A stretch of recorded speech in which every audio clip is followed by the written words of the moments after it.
You can always count on Terpsichore Theater of Dance to deliver something beautiful, surprising, and thought-provoking. And like a comet, it only comes around once a year. This year, founding director Heather Malloy has choreographed new work inspired by Edward Munch's classic painting, The Scream. She's promising a lot of laughs, interactive projections, and exquisite movement from her young professional company. Before The Scream runs 3 performances, July 25th through 27th at Diana Wortham Theater. For tickets, go to worthamarts.org.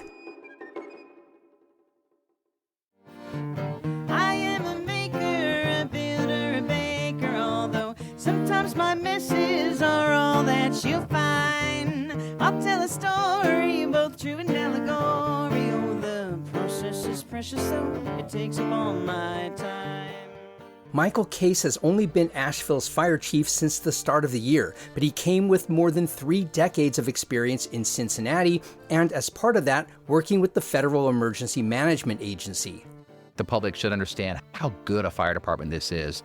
Coming from another part of the country, coming from another type of fire department as a whole, when I came here, I was so amazed by the absolute capabilities and training levels and desire of these firefighters. It far exceeded what my experiences were in other organizations.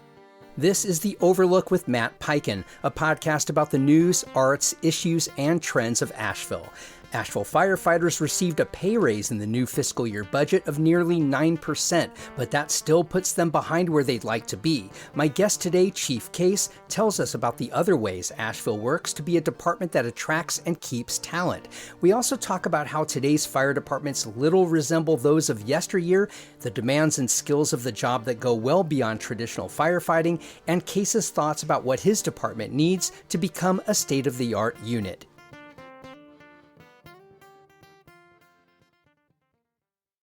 Michael Cayse moved here after 34 years with the Cincinnati Fire Department. I spent a few years in Cincinnati before coming to Asheville, so I started the conversation by asking why, after all this time, he chose to leave to lead the department in Asheville.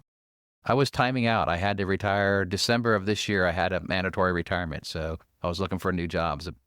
Wow, so it's mandatory retirement from that department, but you could go elsewhere. It was from the state. We were in the state pension system, and I was timed out on that. Interesting. So at a certain point in Cincinnati, were you thinking, okay, I'm going to retire. I've been in this game a long time. The work probably isn't a breeze, I can't imagine. Why were you so committed to continuing your career? No, I loved the job I had. My last assignment there was the chief in charge of special operations. So I got to do all the really interesting, fun stuff. Like I was in charge of the bomb squad. I was in charge of the fire boats. I was in charge of the hazardous materials team. So it was all pretty interesting and mind-provoking kind of work. So I enjoyed that. And so did the job itself of being a firefighter, let alone a director, did it evolve a lot in the time you were there? It did. So I started off as a firefighter recruit right out of the academy, and then went to a paramedic unit for about 4 years, and then went into suppression and worked on fire companies. And in that time period, we started evolving as to what we did in Cincinnati. Medical responses became more and more important. The bomb squad started growing as we took on a regional asset with the FBI. The fire boats became a bigger and bigger issue because the river out there is actually the second largest inland port in the United States. So the amount of commodities through there drove an increase in the need to have active fire boats. So it did evolve quite a bit in my time period there. You just touched on something, and you said it a little bit ago. You were part of a bomb squad. I didn't associate local fire department work with being part of a bomb squad. What necessitated that expansion of your role? There's only 11 fire department-based bomb squads in the United States. Cincinnati just happened to be one of them. At the time that they created that bomb squad, the fire department was in a better position to be poised to take on that responsibility than the police department was. And by making it the fire department, they had a 24-hour response capability of 4 people assigned to that bomb squad on a regular basis. So they would do medical calls and fire calls, but also be put together in the same group to respond as a bomb unit instead of having to come from all over the city in different vehicles to staff a bomb unit. Now, you also mentioned getting into emergency response, medical response. I know that's a big part of the role here. Did that start happening in fire departments nationwide at a certain point? Was that sort of a trend that was happening, or did just individual departments, because of scarce resources in cities, have to take that on? A very good question. So yes, it is an overall trend in the fire service to start taking on medical response capabilities, to dual role fire and EMS response, because it's about safety of our constituents, of our residents. So you started seeing different parts of the country grow at different rates in their medical response. So in the Midwest, where I was from, most of the fire departments started taking on medical transport and also started increasing the level of basic training from first responder, EMT, up through the paramedic levels. Does that change the person who enters this field? There's a certain romance as a kid to being a firefighter, just like there would be a certain police officer or being a cowboy for that matter. Does the requirements for who goes into this profession, is it fundamentally different now than it was like 3 decades ago? It is. You have to set your expectations for, like, when you're recruiting. I spent 4 years in teaching in the fire academy and recruiting new people into that.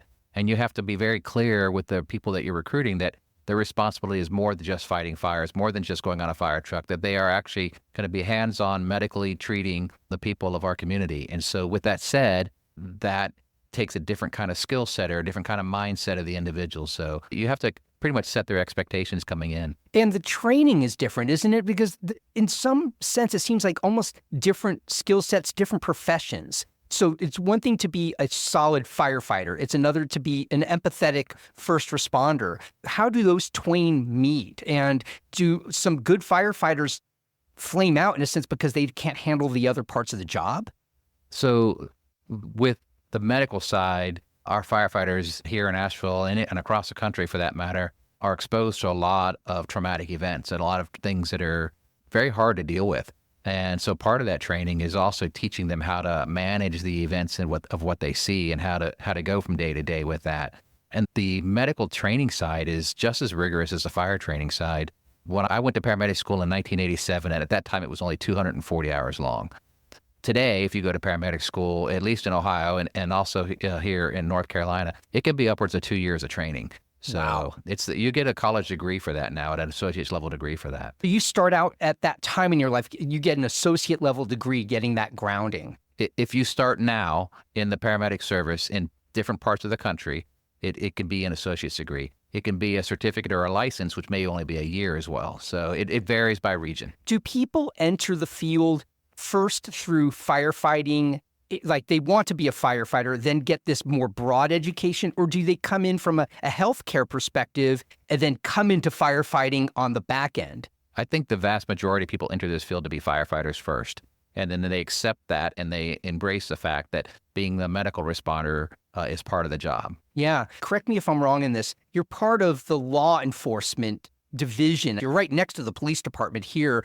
How did that start intersecting where police go into a situation where fire also has to go in, where it's a law enforcement call and there's a role for fire when there isn't an ember burning? Talk about how that intersects your job with law enforcement. So I refer to it as we're all public safety responders, right? It's more that fire responds to public safety events, which may include law enforcement.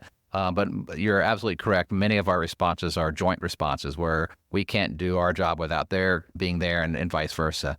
And so we have a very good relationship with the police department here in Asheville. And most of the time, if it's a violent scene, our firefighters will stage and be communicating with the police officers, and they'll tell us when the incident is safe for us to enter. At that point, we can go in and render care to whoever needs it. We're facing an opioid crisis around the country. Obviously, it's a big deal here in Asheville.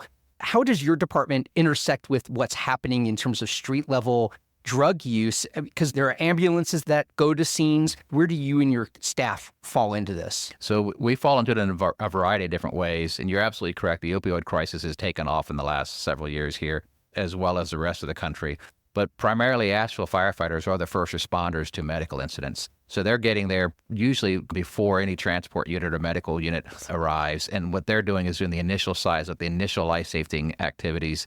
And then from that point, they are transferring care over to the transport units. In this area, it's Buncombe County EMS, and they'll transport them. But a second part of that, too, is we also have our community responder program, which is a group of 7 to 8 people that are assigned whose job it is to find out the core reason that these people are having their issues and work with them to position them to get out of the problem that caused them to become addicted to the opioids. Yeah, I know a community responder team is a relatively new aspect of working with our community, and fire is part of that, right? So how does that work? What role does the fire department staff have within this response team? So currently, our community response program here in Asheville consists of 5 firefighters and a civilian oversight of management of the oversight, and with the intention to hire on 2 more civilians who would be considered peer support persons. And these 2 peer support persons are people who have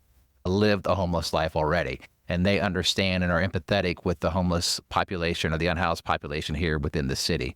Our firefighters and those peer support specialists work together to find the cause of the issue that got that individual to this position that they're in. And then our peer support people are able to do that relating with them one-on-one so that we gain their trust. I don't know if I understood this correctly. So on this 7-person team, does the fire department have 1 position on this 7-member team? We have 5 of the 7 are firefighters. 5 of the 7 are firefighters. Yes. That's really interesting. So in a sense, they have to play the role of like detective in a sense to understand what happened here? They all have great empathy, and so they're there. They volunteered to be in these positions. They were not told to be in these positions. They have a true desire to help our residents and our community. And so when they get there and they're made aware of somebody who's in need or in crisis, they look at that person, gain their trust, and start talking to them to find out, how did we end up here? How did you get here? What caused you to be in this situation? And they're looking for root causes so that they can address not the Band-Aid fix, like getting them out of their opioid addiction issue right then and there, but more of what caused you to be to the point where you're living on the streets and what caused you to start your addiction. Once they know that cause, they work at addressing that to get them out of that situation as a whole. Wow, that's really interesting that there's such a committed role within the fire department for that, because I know there are nonprofit here that work with our police department. They take on psychological counseling roles. They are addiction specialists. They also seem to have the same mission as your street team. Is there often a coordinated efforts, or do your street teams run into other street teams that are helping? And what are the different approaches? There's a tremendous amount of interaction between the nonprofits that exist in this city and our community responder team. In fact, we have monthly meetings with all the nonprofits that are aimed at that same purpose to see how we can coordinate and help with each other. The huge difference is our team is mobile. It can go anywhere in the city. Whereas most of the time the nonprofits are running their own facility where they're supporting them at a fixed facility. So when we have these interactions with these people, we know all the nonprofits that are in town, what their specialties are. And when we learn what's going on with this individual, we can push them to the direction for the nonprofit that can help them the most. How does your team get called into a situation? Is it usually from a public safety standpoint that there's somebody who could be harming others, or they're doing harm to themselves, or there's just a disturbance in public? How does your team even get brought into a situation? So there are multiple ways that you access our team services. One of them is just through 911 calls, right? Somebody sees an unhoused person who's on the street laying down and they're concerned about it, so they call 911. So our fire companies will arrive there and they'll coordinate with getting our community responder folks there to assist as well. Another way is people will see a homeless camp, or they'll see some type of event that would cause them to be concerned about whatever's going on, a bunch of needles in a park, or a bunch of tents underneath a bridge or whatever. And so when they call that in, the city has one person in charge of coordinating the documentation of all those calls. That documentation then gets sent to our community responders, and they'll go out proactively to look at these tent cities or this park where these issues are being called in for, and then assess to see what kind of needs are required at that point. You know, I would think on some level it's a delicate balance, because police are also called. You have people who probably know some of these individuals by first name basis, that they're the people who are having struggles. It seems like your staff is in between that. You have your hands in all of it. On the scene, is there often a summit, in a sense, on the scene between police, your fire staff, others on the scene who are here to help? Like, how do we best deal with this situation right now? Sure. If the incident is not a violent incident at that time, our firefighters, our team, the community responder team, or our first responders in the various fire trucks will go there first. We intentionally go there first so that we can size up the issue, size up the matter, and determine if there is a law enforcement need at that point. Just because you're unhoused doesn't mean the law enforcement needs to be involved.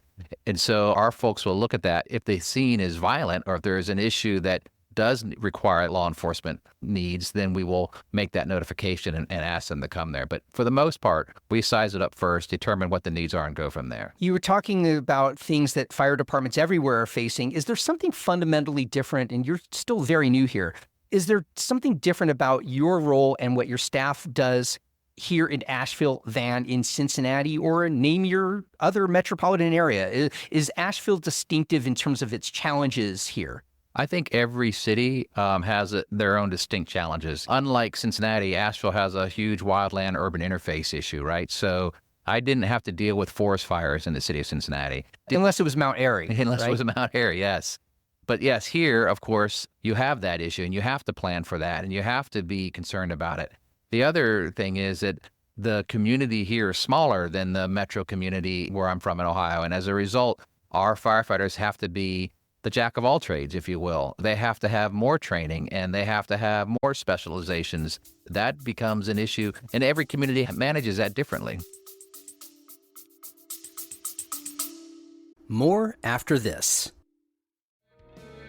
Hey everyone, before we get into this episode of The Overlook, I want to tell you about a brand new podcast that's all about Asheville, only each episode is under 5 minutes long. It's a daily radio-styled newscast called Wake Up Asheville. It's a morning podcast updating you on all the important local headlines. We check in with every credible local news source, then boil it all down to what you need to know in under 5 minutes. It's designed to tell you what you need to know and let you get on with your day. There's even a Spanish language version called Despierta Asheville. Wake Up Asheville and Despierta Asheville are both free and available every weekday morning wherever you get your podcasts.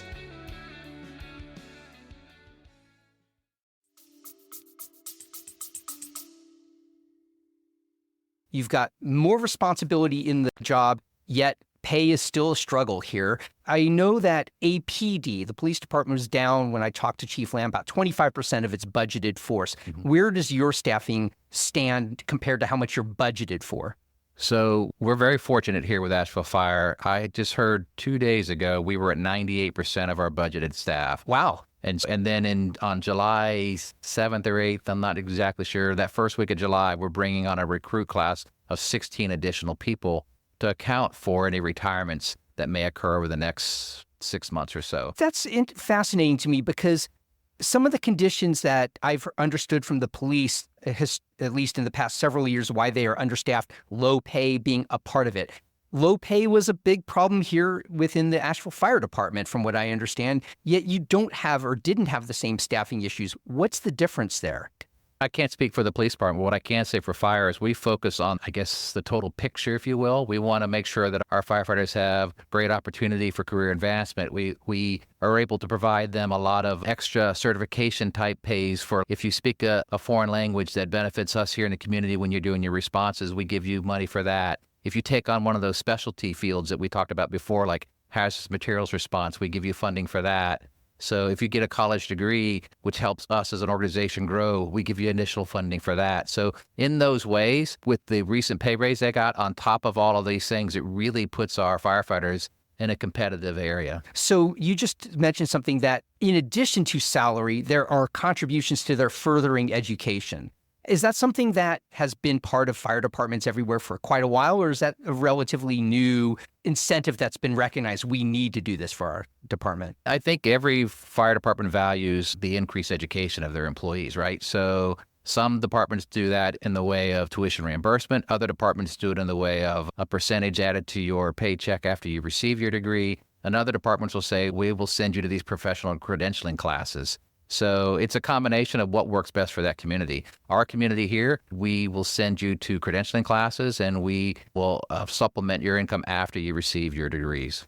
I know that the fire department saw, or at least the staff saw, an 8.8% pay raise in the latest budget that's starting July 1st. And that still puts starting salaries a few $1,000s below that of some other departments like Charlotte and even I understood like the Enka Candler department. Is that ever an issue? Oh, when our staff knows they can go elsewhere, even though you're at 98%, is attrition a problem? Do you have churn? Is that a problem? So when I came here, I was asked that question. And I looked at the attrition rates with Asheville Fire versus Cincinnati versus other cities. And our attrition rate is on par with everybody else's. We don't have any increased attrition versus somebody else. But you have to be real careful when you compare Asheville to other cities. Asheville City is a lot different than Charlotte City. It's completely different. So it's not apples and oranges. The same with Inca Candler. While they may pay more, they may not have some of the other, we just talked about some of the subsidies they get for foreign languages, for education, the retirement side of it. But additionally, we have matches for 401ks, 457s. So there's a lot of intangibles that are more over and above what you get with your basic. The annual salary is not the end-all salary. Yeah, you mentioned in Ohio there was a ceiling over your head in terms of retirement. Does North Carolina also have same sort of, like, if you've been here for X number of years, you have to retire? I am not aware that there is a retirement cap here in North Carolina. Okay. So what are some things you want to see happen in Asheville? Where have you identified, here's a gap, here's something we're not addressing either well enough or we just are blind to? What are some areas that you think need to change or evolve? When I came here to the city of Asheville, I put together a list of objectives that I thought were in a direction that we could as a whole move. And then I queried all the bureau chiefs within the department and said, hey, what are your objectives? We then met and we put them all together. And one of the biggest changes that we're pushing is for increased skill sets at the emergency medical level. So when our responders get to a scene, they're able to do more and they're trained to a higher level of training. And then also an increase in the emergency management level, the way we handle disasters and incidents, whether it's a natural disaster like a hurricane or a flooding response or a hazardous materials response, or even as simple as a water outage in a certain part of the city. Which we've had. We have, Yeah. yes. So are you saying that while cross our fingers, we've managed so far, but that for these certain circumstances that could come up, we are right now under-resourced? No, I'm not saying that at all. What I'm saying is when I came here, there was a great deal of emphasis being put on that, and I saw that emphasis. I came from an emergency management background, and I wanted to add to our capabilities. Currently, Asheville is in a very good position when it comes to how they handle any emergency that may occur. Yeah, I saw on your background that you have spent a lot of time with FEMA.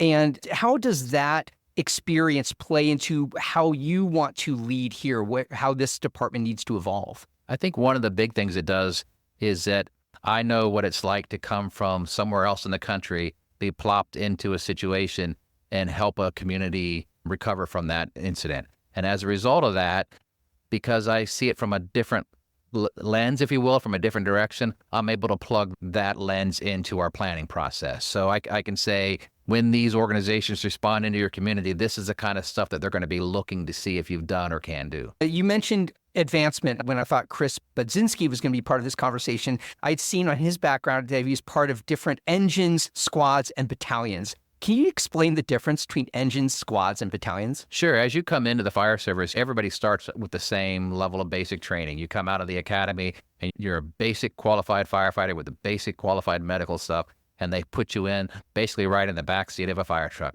Everybody starts the same way. And then as you develop professionally, you start looking at what does your career path look like for you. For me, I went into a medical transport role first. I went into the training bureau and learned how to instruct after that.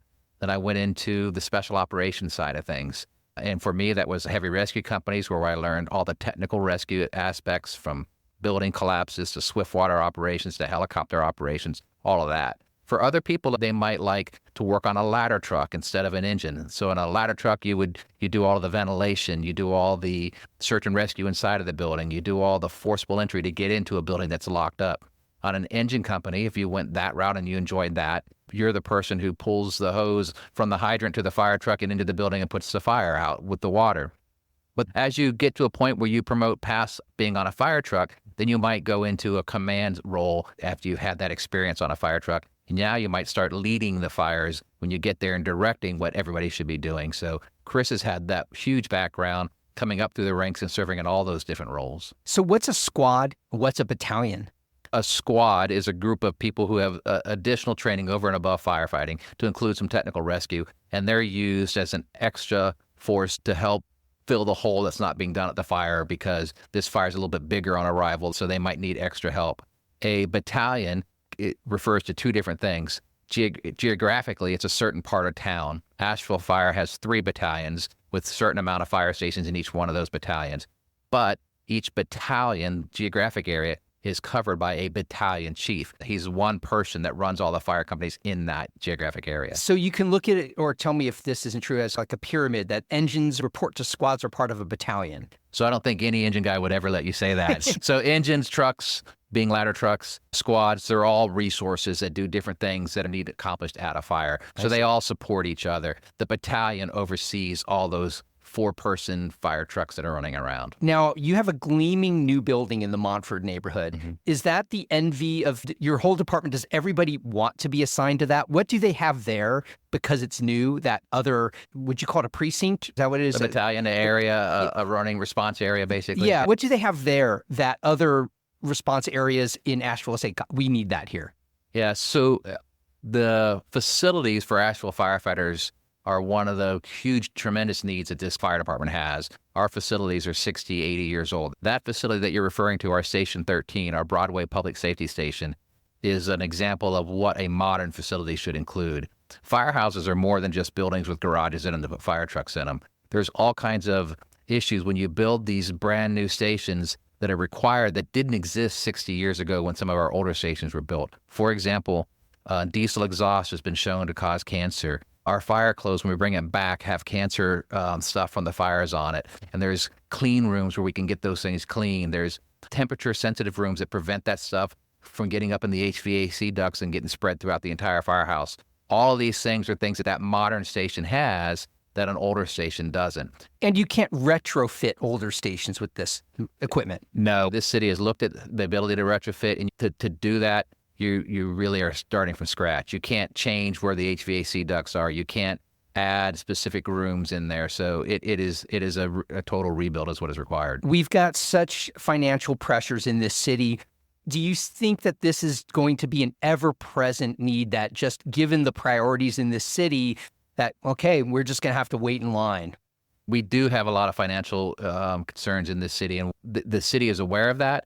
They recognize the fact that there's a need for capital improvement in the city. They're looking at placing a GO bond on the ballot in November to help with that. And they're also looking at other ways that we can make our facilities better for our firefighters. So other than the Broadway station, are there any others in the city that represent where we need to be? Or is that really the lone model of what a contemporary fire station looks like? I think that by far is the one that meets the current standards that are out there for building firehouses. There are other ones that have been either remodeled or built in the not too distant past, but they are not to the standards that exist today. There's a building on North Merriman that was a fire station that's been boarded up ever since I've been here for 7 years. Is that still under the fire department purview, or is that building, do you know which building I'm talking about? I do, yes. What's going on with that building? I think, if I'm not mistaken, that was the old Station 4, I think is what it was called. And that station is still owned by the city. It is not functional as an active firehouse. If you pull out of that old station you're talking about, it's only a few blocks from that Station 13, the brand new one they had. Right. We looked at making Station 4 and redoing it to try to make it meet. But as I was saying earlier, all the standards that exist for modern firehouses, there was no way to make that a cost-efficient thing for the public to afford. Are there other former fire stations that are now just sitting empty in this city? I don't know of any offhand that are sitting empty that have not been used, no. Okay, Kelly's not shaking her head no. So what else have we not talked about that you think the public needs to understand, either about your role or about the needs of this department? I think, first off, I think the public should understand how good a fire department this is. Coming from another part of the country, coming from another type of fire department as a whole, when I came here, I was so amazed by the absolute capabilities and training levels and desire of these firefighters. It far exceeded what my experiences were in other organizations. And so they have a very good fire department here. So I think the issues, like any fire department across the country, all of our issues are the same. Financially, we can do so much more if we had more funding, right? But we also understand we're one cog in the wheel of the city, of all of city government. We have to fund our police department. We have to fund our parks department. We have to fund housing. We have to do all of these things. So while I say, if you give me more funding, I can guarantee I can do more for this city, but I also understand that is spread between every department in the city. Yeah, is part of your role as chief to also be the chief lobbyist for the department, going before city council and making the case? Is that part of this? Absolutely. Every chance I get, I advocate for what this fire department can do. And every Monday we have city department director meetings where I hear the issues that are occurring in the other departments, and wherever we can help, we do. And a good example of that is our emergency management program. We helped the other departments in the city do continuity of operations plans. So if they were to lose significant vehicles or significant buildings, we help them build the plan on how they can continue to provide city services. So all of us work together to help each other. Last thing I want to ask you is, you've only been here now like 6+ months. Do you miss Skyline and Graders? I love me some Skyline. Every time family comes down here, they bring me some Skyline so that I can make it. I have not yet made it for our firefighters. I need to make it so they can see what that is. You can make a Skyline chili? Yes. Really? And so I'll do that for our firefighters soon. To me, it's an acquired taste. I never quite understood why it was chili. Yeah. It seems like runny. Yes, meat soup. sauce. Almost like exactly. soup, yes. But I guess if you've been in Cincinnati that long, it's in your blood. Yeah, it's the only thing. Yeah, I miss it. Actually, I'm going back in July, and I'll go back to, and one of my first stops will be Skyline Chili.